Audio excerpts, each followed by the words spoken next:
అప్పుల బాధలు వెంటాడుతున్నాయా? అయితే 6 జేవిఆర్ వారి జాతిరత్నాలు ధరించండి. హలో అండి, అందరికీ నమస్కారం. నేను మీ కట్టా కార్తీక్. ఆంధ్రప్రదేశ్లో నకిలీ మద్యం మీద ఒక ఎంక్వైరీ జరుగుతోంది. ఆంధ్రప్రదేశ్ లిక్కర్ స్కామ్ మీద మరొక ఎంక్వైరీ జరుగుతోంది. నకిలీ మద్యం ఎంక్వైరీ నకిలీ మద్యందే, లిక్కర్ స్కామ్ ఎంక్వైరీ లిక్కర్ స్కామ్దే. ఏపీ లిక్కర్ స్కామ్ సంబంధించి నిన్న కీలకమైన అప్డేట్ ఏంటి అంటే, పెద్దిరెడ్డి గారి, మిథున్ రెడ్డి గారి ఇళ్లలో, అంటే పెద్దిరెడ్డి రామచంద్రారెడ్డి గారి, పెద్దిరెడ్డి మిథున్ రెడ్డి గారి ఇళ్లలో నిన్న సిట్టు సోదాలు నిర్వహించింది. మిథున్ రెడ్డి గారి ఇంట్లో ఏదో కీలకమైన డాక్యుమెంట్స్ కూడా స్వాధీనం చేసుకుంది అని చెప్పేసి ఇవాళ పేపర్స్లో కథనాలు వచ్చాయి. కానీ మొత్తంగా అయితే సిట్ సోదాలు నిర్వహించింది. లిక్కర్ స్కామ్లో ప్రధానమైనటువంటి నిందితుల లిస్టులో రాజంపేట ఎంపీగా ఉన్నటువంటి మిథున్ రెడ్డి ఉన్నటువంటి విషయం మీ అందరికీ తెలిసిందే. అతను అరెస్ట్ అయ్యారు, జైలుకి వెళ్ళారు. ఈ మధ్యనే కండిషన్ బెయిల్ మీద రిలీజ్ అయ్యారు. ఆయన ఇళ్లలో, అలానే వాళ్ళ ఫాదర్ అయినటువంటి పెద్దిరెడ్డి రామచంద్రారెడ్డి గారి ఇళ్లలో నిన్న సోదాలు నిర్వహించారు. ఇది ఒక భాగం.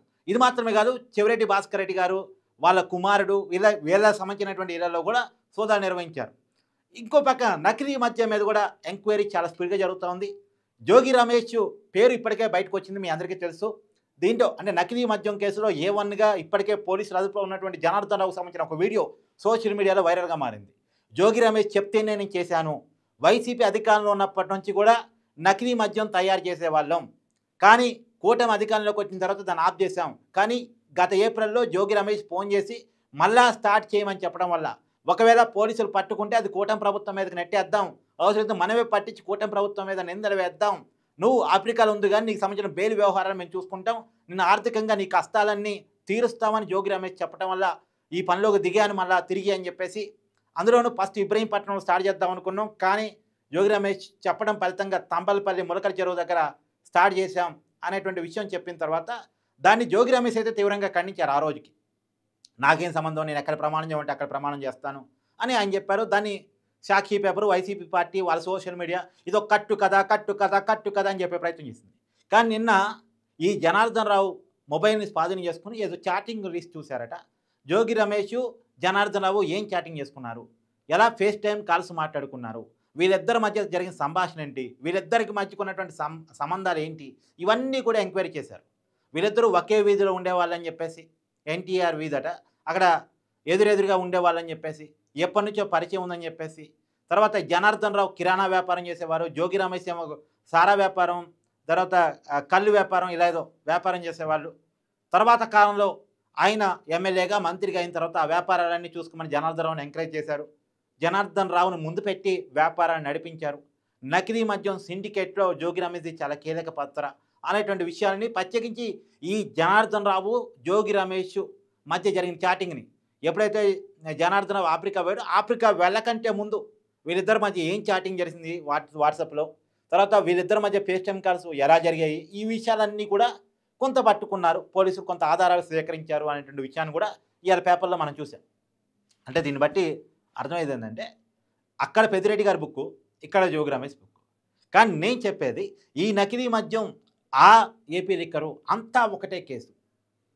నిజానికి ఆ కేసు ఏంటి, 3,500 కోట్ల రూపాయల ముడుపులు తీసుకొని ముడుపులు ఇచ్చినటువంటి బ్రాండ్లను మాత్రమే ప్రభుత్వ మద్యం దుకాణాలు అమ్మారు. ఎందుకంటే గవర్నమెంట్ వైసీపీది అయినప్పుడు మద్యం షాపులు అనే ప్రభుత్వం చేతిలోనే ఉన్నాయి కాబట్టి ప్రభుత్వ మద్యం షాపులు అమ్మారు అనేది కేసు. నిజానికి అది ఆంధ్రప్రదేశ్ లిక్కర్ స్కాములో ఒక భాగం మాత్రమే. అది ఏ బ్రాండ్లు అమ్మారు, ఆ బ్రాండ్కి క్యాష్ అండ్ క్యారీ రూపంలోనే ఎందుకు అమ్మారు, అంటే డబ్బుల రూపంలో మాత్రం ఎందుకు తీసుకున్నారు, బ్లాక్ మనీగా ఎట్లా మార్చారు, ఇదంతా కేసు నడవట్లేదు. కేవలం ఇక మద్యం తయారీ సంస్థ నుంచి తీసుకున్న ముడుపుల మీద మాత్రమే కేసు నడుస్తూ ఉంది. ఇది ఒక భాగం మాత్రమే. కానీ అసలు ఆ భాగం పక్కన పెట్టేస్తే, ఇప్పుడు ఈ నకిలీ మద్యాన్నే ప్రభుత్వ మద్యం దుకాణాల్లో అమ్మారు అని చెప్పేసి జనార్దన్ చెప్పినట్టుగా వార్తలు మనం చూస్తున్నాం. అంటే ఈ నకిలీ మద్యాన్ని ప్రభుత్వం అఫీషియల్గా గతంలో ఎంకరేజ్ చేసిందా జగన్మోహన్ రెడ్డి గారి పరిపాలన కాలంలో, ఇది కొంత కీలకాంశం కాబోతా ఉంది. అంటే నకిలీ మద్యాన్ని డైరెక్ట్గా ప్రభుత్వం అమ్మటం అంటే ఇంతకంటే దారుణం లేదు. గతంలో జంగారెడ్డిగూడెంలో జగన్మోహన్ రెడ్డి గారు ముఖ్యమంత్రిగా ఉన్నప్పుడు కల్తీ మద్యంలో 30 మంది చనిపోతే, అవి కల్తీ మద్యం వల్ల జరిగిన మరణాలు అని చెప్పేసి ప్రతిపక్షాలు, ప్రజలు, ప్రజా సంఘాలు గోల చేస్తే వాళ్ళ నోళ్ళు మోయించి సహజ మరణాలుగా చూపించే ప్రయత్నం ఆ రోజు ప్రభుత్వం చేసింది. ఎందుకు అంత సహజంగా కల్తీ మద్యం వల్ల జరిగితే దానికి జగన్మోహన్ రెడ్డి గారికి పెద్దగా సంబంధం ఉండదు, అక్కడ లోకల్లో ఏదో జరుగుంటుంది. దాని మీద ఎంక్వైరీ చేసి వాస్తవాలు బయట తీసి అక్కడ దాని వెనకాల ఉన్న వాళ్ళని పట్టుకోగలిగితే జగన్మోహన్ రెడ్డి గారికి మంచి పేరు వచ్చి ఉండేది. కానీ జగన్మోహన్ రెడ్డి గారి ప్రభుత్వం అవి సహజ మరణాలుగా చిత్రీకరించే ప్రయత్నం ఎందుకని చేసింది? నకిలీ మద్యం వెనకాల ఉన్నటువంటి కారకుల్ని రక్షించే ప్రయత్నం ఎందుకని చేసింది? ఎందుకంటే నకిలీ మద్యం వెనకాల ఉన్నది వాళ్ళే కాబట్టా. ఇప్పుడు దీనికి దానికి లింక్ చేస్తే అదే అర్థమవుతుంది. అని అందుకనే రోజు ఈ ఉదాహరణ ఎందుకు నేను చెప్తున్నానంటే, నకిలీ మద్యం అనే దాన్ని వైసీపీ ఏరులై పారించింది. ఇప్పుడు ఆ లింకులేక కనపడుతున్నాయి. మళ్ళీ పైగా వాళ్ళే అవతల మీద ఆరోపిస్తుంటారు. దొంగే దొంగ అన్నట్టు వాళ్ళే కూటమి ప్రభుత్వం మీద ఆరోపిస్తూ ఉంటారు. కరకట్ట బంగ్లా కమిషన్లు పోయి కూటమి నాయకులు పెద్ద ఎత్తున నకిలీ మద్యం తయారు చేస్తున్నారు. మరి కూటమి నాయకులు తయారు చేపిస్తే కరకట్ట బంగ్లాకే కమిషన్లు పోతే వాళ్ళు ఎందుకు దాడులు చేపిస్తారు? వాళ్ళు ఎందుకు అరెస్టులు చేస్తారు?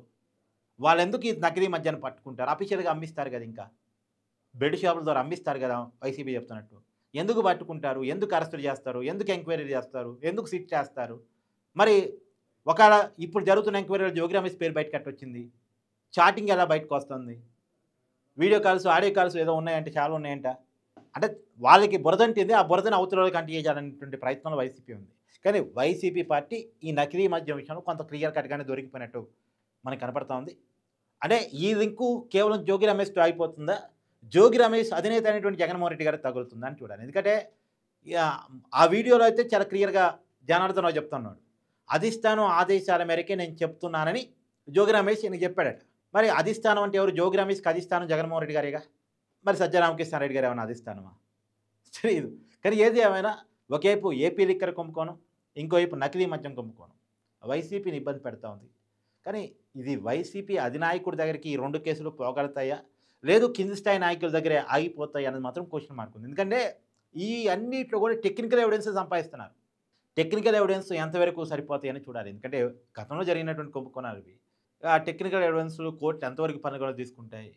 అంటే నేరం దొరకకుండా చేయడం కోసం చాలా ప్లాన్డ్గా, చాలా ఏమంటారు, ఎలా రేపొద్దున ప్రభుత్వాలు మారితే ఎంక్వైరీ జరుగుతాయి అని తెలుసు కాబట్టి వాళ్ళకి ముందే జాగ్రత్త పడి చేసిన కుంభకోణాలు కాబట్టి, దొరకకుండా ముందుగానే ప్లాన్ చేసుకున్నారు కాబట్టి, మరి ఏ మేరకు వాటిని దొరకబుచ్చగలరు, దొరకబుచ్చి బిగ్ బాస్ వరకు ఈ కేసుని తీసుకెళ్ళగలరు అనేది మాత్రం కొంత క్వశ్చన్ మార్క్ అయితే ఉంది. మీ అభిప్రాయాన్ని కూడా కామెంట్ రూపంలో తెలియజేయండి. Thank you.